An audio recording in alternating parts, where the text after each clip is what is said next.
and I hope that we could get some guys from Oregon and Washington. I don't think that's going to be a problem. Nevada and Arizona. I don't just want the locals. I want everybody to come. Well, speaking of Arizona, I did see that John and Kelsey Foley are watching that event on Facebook, and they were kind of having a discussion on whether they were going to hit it or not. And hopefully they do make the toe in from Arizona. I'd like to see that. And we're going to be posting some hotels and stuff, and I'm working with them right now, and they still haven't got back to me, but. Yeah, we're trying to post some hotels that people can stay out if they want. Mm-hmm. There is going to be camping in the pit if they have a hauler and they want to stay in the pit. Good deal. It's going to be $20. I think it's $20 a night, or it might be $20 for the weekend. I can't remember what they did, but either way, that's cheap. Basically just pays for the security and stuff because we have to have security 24 hours there. Sure, absolutely. Right on. Well, this is a big event, and it sounds like it's going to go off very well, and I'm glad that you're part of that, and I'm glad that you look like you're part of a bright future for Antioch. I know it could use it. Right. Thank you. Absolutely, Chad. We want to say thanks for calling in, and we'll let you get back to what you're doing. I know you're a busy man, and I want to say thanks for your time, and if we can help with anything, just you call us. You have our number, and we'll talk to you soon. Thank you. All right. Take care. Okay, thank you. Bye-bye. Pretty awesome deal right there. Yeah. Wow, that is a lot. I didn't realize it was that much money. Did you know it was that? I knew it was $7,500 to win. I'd go and race for 10th. Why wouldn't you? Why not? You'd pay your fuel there and back at the very minimum. You still have a good weekend. Right. I will say, and I'm not trying to put anybody down here, but there are times and eras for everything, and I think that the era that Antioch is in in need of a change. You know what I mean? John is a great guy. He like Chad said, he's trying to retire. He's no spring. I think he's 77. There's just times where things have a season. They run their course. And I'm not saying it's going to happen, but if Chadwick does end up with the reins at Antioch, I think there's a bright future ahead of that racetrack. Sounds like he's got like I said, the right frame of mind and the outlook, a racer's outlook. And I think that's where the place needs. Every racetrack needs that. You look at the successful tracks, and at some point, the best promoters have been, not all of them, but have been racers. They understand they know what racers want. Right. And I think the biggest part is listening. Mm-hmm. Listening. As a promoter, everybody talks about, and here's the thing with a racetrack. We talked about it on the last show. It's not one person that makes a racetrack successful. It's not the promoter. It's not the announcer. It's everybody. But the guy at the top is the one that gets hit with all the blame, good or bad. Yep. You know what I mean? And a lot of the times, it's not fair. Sometimes it's deserved, depending on what the situation is. But sounds like he's on the right track, and wish those guys all the best. That's pretty big news for Antioch Speedway. Well, right, yeah, I wasn't thinking about that, but that's a big thing for Antioch, and I wish those guys the best. Have you guys seen the videos with what they're doing, the race train service with the sheep's foot? How much? Not. So they actually changed. He said they widened the track. I've been watching this down there. I've been watching that situation since the whole mess over the winter. They actually widened that track about a full car width.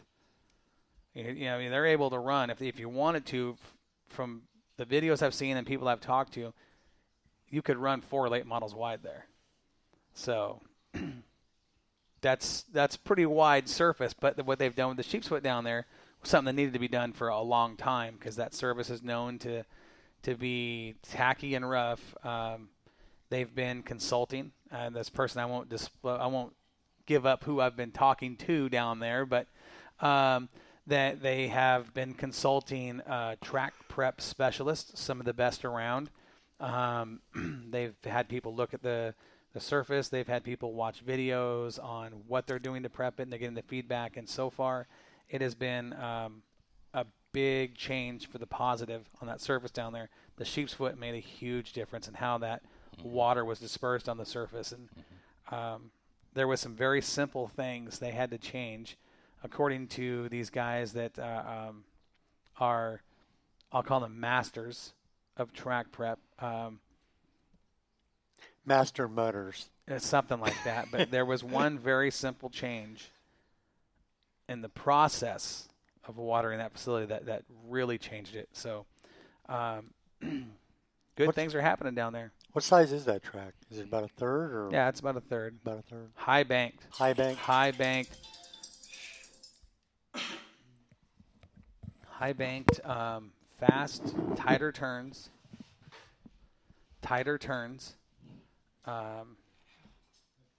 It's a very unique speedway. So, good things down there, and we appreciate Chad calling in. And I want to make a show down there. I want to get down there, and saw that from Larry on the checkered flag asphalt chat line. Did you see that? You're not watching it? Chad starts talking about Larry and says, "Wow, thanks. Sure know how to make a guy cry." Hey, man. Good for you, Larry. Those are good words, and I know how hard you work down there, and you definitely deserve it, man. Definitely deserve it. Let's get things rolling. While we were talking, let's go back to what we were talking about. We were talking about Southern Oregon Speedway. The action, phenomenal. Saturday night. Heat races were great. We still had some championships that had to be settled, one being the Kindle Oil Wing Sprint cars. The top 3 cars came into the show separated by 4 points from first to third. 4 points separated 3 cars. We didn't take long to take a dramatic turn of events in the points chase. The championship hunt was when the one car of Bailey Hibbard in his heat race on the start out of turn 4 nailed the throttle, was down by the apron, clipped the Uke tires, shot the front of the car up in the air, rode a wheelie down to about the front stretch, set the car down. When it came down, it broke some left front suspension, took him out of that heat race. That was actually the second heat race. Heat race number 1 had 2 of the 3 championship contenders in it, that being the 1W of Mike Wheeler and the 101 of Charlie Thompson. Both of them ran well, but with the incident with Bailey Hibbard, I believe that ended his night for the championship, and it came down to the main event. And in the main event, we saw, go back to the scramble, 6 cars, 6 laps for starting position. Both Charlie Thompson and Mike Wheeler were in that deal. Jake Wheeler looked like he was going to win it, but he finished behind the 1W of Mike Wheeler, who started on the pole. Jake Wheeler started outside front row. Thompson was, I want to say, second row. So those guys right there, it was going to be a who finishes where in the feature for the title. And at the end of the night, when the checkered flag flew, Jake Wheeler in the 42 led, I want to say, green to checkered. He led that race, with Mike Wheeler finishing second. Thompson was, I want to say, third or fourth. Haven't got final points from Don Martin, but I'm going to guess that ended up being about 2-3 points between first and second for the title. It was very, very close. I mean, it might have been as much as 6. That's still a close race. That is a phenomenal season is what that is. When your title comes down to the final race of the year and it's separated by less than 10 points between the top 2, that right there is that's a good competitive field of cars. You can't ask for anything better than that as a promoter, as a racer, as a sponsor. That's awesome. It was a great title race. Mike Wheeler, 2019 Southern Oregon Speedway Kindle Oil Wing Sprint Car champion. Congrats to them and their team. We spent some time in the pits afterward talking with Mike's uncle Vern. And I'll tell you, the Wheelers, these guys here are great people. Great people, high energy, good spirits, lots of fun. Talking with Jake. Yeah, you were there, Gary. Prior to the show starting, when they're out, in the pit area, and we're doing our pit walk and talk and get information, this, that, and the other thing. We're talking with Jake, and Jake, he's a jokester. Mm-hmm. He's a fun guy. he says, "Hey, Corey, come here." So we start talking, and he says, "Do me a favor tonight." I said, "Okay, what's up?" He says, "When you introduce me tonight, introduce the car that tell everybody that the engine is a cheater crate motor." I said, "What?" He goes, "Tell everybody it's a cheater crate motor." I said, "You sure you want me to do that?" He says, "Absolutely, I want you to do that." And I said, "All right, that's on you, man, not me." So the main event come around, and obviously he's on the outside of the front row. I get to him, and I do the introduction. I said, "In the number 42, sponsored by Napa, the whole thing." I said, "That car powered by a cheater crate engine. That's Jake Wheeler on the outside." And when I said that, I'm looking off to my right. There's a hardcore group of racers, and these guys have all raced, right? And they're Keith Mix and his posse. Every week. They're there every week in the same spot, same group of dudes. And I said, "Cheater crate engine." Their heads snapped to the left to look at us. And Gary, you had the headset on. You were helping me with that. And we both had a snicker. And I said, "Hey, don't shoot the messenger." I said, "He told me to say it." And they were just cracking up like, "What?"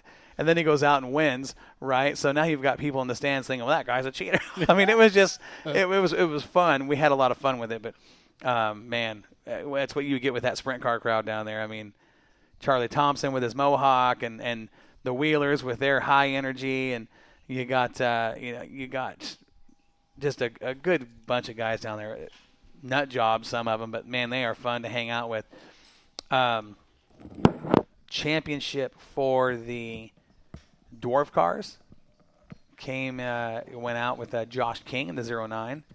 And this race had one instance in particular that I had to raise my eyebrows, thought, how did that happen?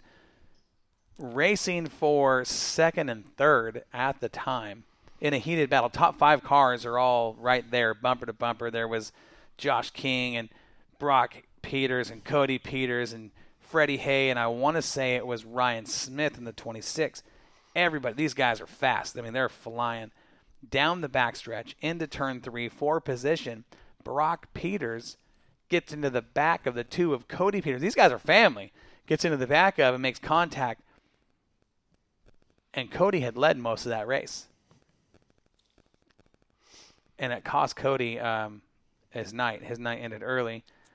I want to say Brock finished, but I don't know if he was in the top 5.